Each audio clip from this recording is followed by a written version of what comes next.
ನಮಸ್ಕಾರ ಎಲ್ಲರಿಗೂ. ಇವತ್ತು ನಾನು ಸೌತ್ ಕರ್ನಾಟಕ ಸ್ಟೈಲ್ನಲ್ಲಿ ಎಣ್ಣೆಗಾಯಿ ಗೊಜ್ಜು ಮಸಾಲ ಹೇಗೆ ಮಾಡೋದು ಅಂತ ತೋರಿಸ್ಕೊಡ್ತಾ ಇದ್ದೀನಿ. ಇದು ಉತ್ತರ ಕರ್ನಾಟಕದವರು ಬೇರೆ ರೀತಿ ಮಾಡ್ತಾರೆ. ನಮ್ಮ ಸೌತ್ ಕನ್ನಡ ಸ್ಟೈಲ್ನಲ್ಲಿ ನಾನು ಮಾಡಿ ತೋರಿಸ್ತಾ ಇದ್ದೀನಿ. ಇದಕ್ಕೆ ನಾನು ಸಣ್ಣದಾಗಿರೋ ಗುಂಡು ಬದನೆಕಾಯಿ ತೊಗೊಂಡಿದ್ದೀನಿ. ನೋಡಿ, ಹೀಗೆ 5 ಗುಂಡು ಬದನೆಕಾಯಿ ತೊಗೊಂಡಿದ್ದೀನಿ. 3 ಕ್ಯಾಪ್ಸಿಕಮ್ ತೊಗೊಂಡಿದ್ದೀನಿ. ಚಕ್ಕೆ ಸ್ವಲ್ಪ, ಲವಂಗ, 1 ಟೇಬಲ್ ಸ್ಪೂನ್ ಧನಿಯಾ ಪೌಡರ್, 2 ಟೇಬಲ್ ಸ್ಪೂನ್ ಅಚ್ಕಾರದ ಪುಡಿ, ಬೆಳ್ಳುಳ್ಳಿ, ಶುಂಠಿ, ಸಣ್ಣ ಕಪ್ಪು ತೆಂಗಿನಕಾಯಿ ತುರಿ, ಸ್ವಲ್ಪ ಕೊತ್ತಂಬರಿ ಸೊಪ್ಪು. ಇದನ್ನೆಲ್ಲನೂ ಮಿಕ್ಸಿ ಜಾರ್ಗೆ ಹಾಕ್ಕೋಬೇಕು.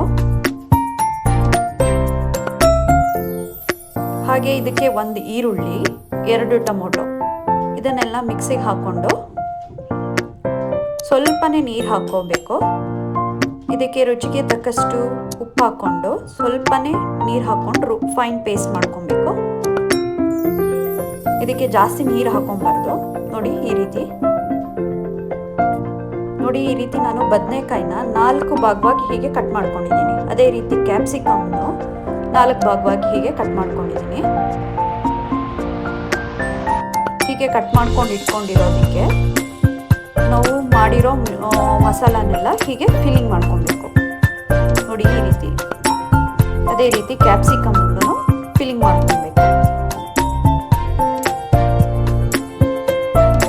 ಹೀಗೆ ಎಲ್ಲ ಫಿಲ್ಲಿಂಗ್ ಮಾಡಿಕೊಂಡು ನಾವು ಒಂದು ಪ್ಲೇಟ್ನಲ್ಲಿ ಇಟ್ಕೊಬೇಕು.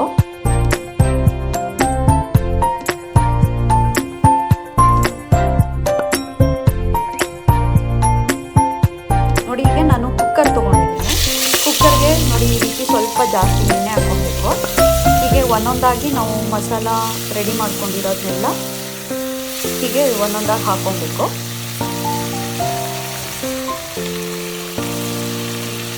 ನೋಡಿ, ಹೀಗೆ ಹಾಕ್ಕೊಂಡು ಮಿಕ್ಕಿದ್ದು ಮಸಾಲನೆಲ್ಲ ಮೇಲೆ ಹೀಗೆ ಸ್ಪ್ರೆಡ್ ಮಾಡ್ಕೊಳ್ಳೋದು. ಅದ್ರ ಮೇಲೇ ನೀರು ಹಾಕಬಾರ್ದು. ನೋಡಿ ಈ ರೀತಿ ಸ್ಪ್ರೆಡ್ ಮಾಡಿ ಕುಕ್ಕರ್ ಮುಚ್ಕೊಂಡು 1 ಅಥವಾ 2 ವಿಷಲ್ ಕೂಗಿಸ್ಕೊಂಡ್ರೆ ಸಾಕು. ನೋಡಿ ಹೀಗೆ.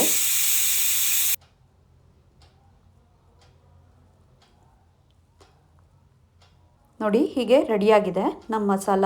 ಎಣ್ಣೆಗಾಯಿ ಮಸಾಲ ಗೊಜ್ಜು ರೆಡಿಯಾಗಿದೆ.